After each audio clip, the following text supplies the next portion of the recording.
بسم اللہ الرحمن الرحیم اعوذ باللہ من الشیطان الرجیم بسم اللہ الرحمن الرحیم وقضى ربک الا تعبدوا الا ایاہ وبالوالدین احسانا۔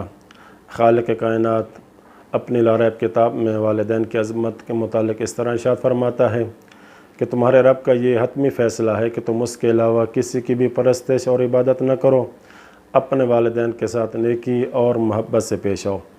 والدین اللہ کی طرف سے بہت بڑی نعمت ہے۔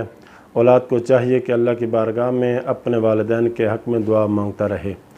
جب اپنے والدین کی خدمت میں آئیں، انداز کیسا ہونا چاہیے، چال چلن کیسی ہونی چاہیے، اس کا طریقہ ہمیں قرآن نے بھی بتایا ہے۔ وَاخْفِضْ لَهُمَا جَنَاحَ الذُّلِّ مِنَ الرَّحْمَةِ۔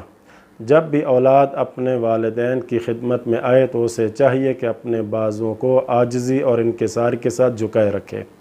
پھر اللہ کی بارگاہ میں والدین کے حق میں یہ دعا مانگے، رب ارحمہما کما ربیانی صغیرا، اے میرے پالنے والے، میرے والدین پر اس طرح رحم و کرم فرما، شفقت و محبت سے پیش آ جس طرح یہ طفلی اور بچپن کے زمانے میں میرے ساتھ پیش آتے رہے ہیں۔ صحیفہ کاملہ میں امام زین العابدین اپنے والدین کے حق میں بڑی بہترین دعا فرماتے ہیں، اپنے اللہ کی بارگاہ میں عرض کرتے ہیں۔ اس دعا میں ہمارے لیے بہت بڑا درس بھی ہے۔ اللہم اجعلنی اہاب ما ہیبت السلطان العصوف، اے میرے کریم اللہ مجھے ایسے بنا دے کہ میں اپنے والدین سے اس طرح خوف کھاؤں جیسے کوئی بندہ بادشاہ سے خوف کھاتا ہے۔ وَأَبَرُّهُمَا بِرَّ الْأُمِّ الرَّؤُوفِ، اور ان کے حال پہ اس طرح مہربان رہوں جیسے ایک ماں اپنی اولاد پر مہربان رہتی ہے۔ اللہ اکبر۔ اس کے بعد آگے امام اللہ کی بارگاہ میں عرض کرتے ہیں، اللہم وَإِن سَبَقَتْ مَغْفِرَتُكَ لَهُمَا فَشَفِّعْهُمَا فِيَّا، اے میرے معبود اگر تو نے میرے والدین کو مجھ سے پہلے بخش دیا تو پھر انہیں میرا شفیع قرار دے، یعنی قیامت کے دن میری شفاعت کر سکیں۔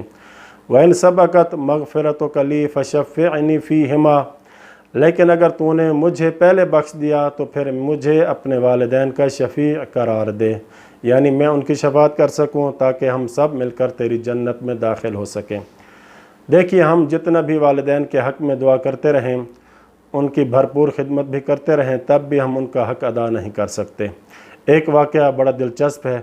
ایک شخص پیغمبر اکرم کی خدمت میں آتا ہے اور عرض کرتا ہے، یا رسول اللہ میری ماں بہت بوڑھی ہے، وہ سخت غذا نہیں کھا سکتی، میں پہلے اس کی غذا کو نرم کرتا ہوں اور اپنے ہاتھوں سے چھوٹے چھوٹے لقمے بنا کر اس کے منہ میں دیتا ہوں، اور اس کے نجس کپڑے بھی خود تبدیل کرتا ہوں اور اسے جھولے میں بھی سلا دیتا ہوں۔ اسی طرح ہر روز میں اپنی والدہ کی خدمت کرتا رہتا ہوں، کیا میں نے اپنی والدہ کی خدمت کا حق ادا کر دیا؟ تو پیغمبر اکرم مسکرا کر فرماتے ہیں، ہرگز نہیں۔ اے بندہ خدا، تیری پیدائش کے وقت تیری ماں درد کی وجہ سے اس کے منہ سے ایک آہ نکلی تھی، تم نے ابھی اس ایک آہ کا حق بھی ادا نہیں کیا۔ ہاں یہ بات ضرور ہے کہ والدین کی خدمت کا حق ادا نہیں ہو سکتا، لیکن یہ بات تو طے ہے کہ والدین کی خدمت کرنے سے انسان ائمہ ہدیٰ علیہم السلام کا دوست اور محبوب ضرور بن جاتا ہے۔ جیسا کہ روایت میں ہے کہ ایک صحابی عمار بن حبان خود کہتا ہے کہ میں چھٹے امام جعفر صادق علیہ السلام کی خدمت میں تھا، میں نے امام کے سامنے اپنے بیٹے اسماعیل کی تعریف کرنے لگا کہ مولا میرا یہ بیٹا بڑا فرما بردار ہے، میری بڑی خدمت کرتا ہے۔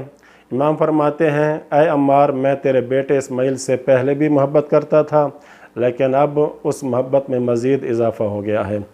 امام نے عمار کو ایک واقعہ سنایا جس میں ہمارے لیے بہت بڑا درس ہے۔ فرمایا کہ ایک مرتبہ پیغمبر اکرم اپنے اصحاب کے ساتھ تشریف فرما تھے، اسی دوران حضرت کی رضائی بہن آ جاتی ہے۔ جیسے پیغمبر اکرم نے دیکھا اس کے استقبال کے لیے، اس کے احترام کے لیے کھڑے ہو جاتے ہیں، اپنی دوش مبارک سے عبا اتاری، زمین پر بچھائی، اس کو اپنی پاکیزہ عبا کے اوپر بٹھایا اور خود زمین پر بیٹھ گئے، مسکرا کر اس سے باتیں کرتے رہے۔ جب وہ چلی جاتی ہے تو اتفاق ایسا ہوا تھوڑی دیر کے بعد اس عورت کا بھائی بھی آ جاتا ہے، لیکن پیغمبر اکرم نے اس کو وہ احترام، وہ عزت نہ دی جو اس کی ہمشیرہ کو دیا تھا۔ اصحاب کہنے لگے، یا رسول اللہ ماجرا کیا ہے؟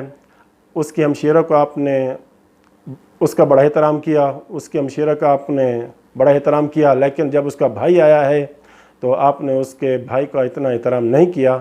تو پیغمبر اکرم فرماتے ہیں کہ اے میرے اصحاب، میں نے اس کے ہمشیرہ کا احترام اس لیے کیا ہے کیونکہ وہ بہت زیادہ اپنے والدین کی خدمت کرتی ہے۔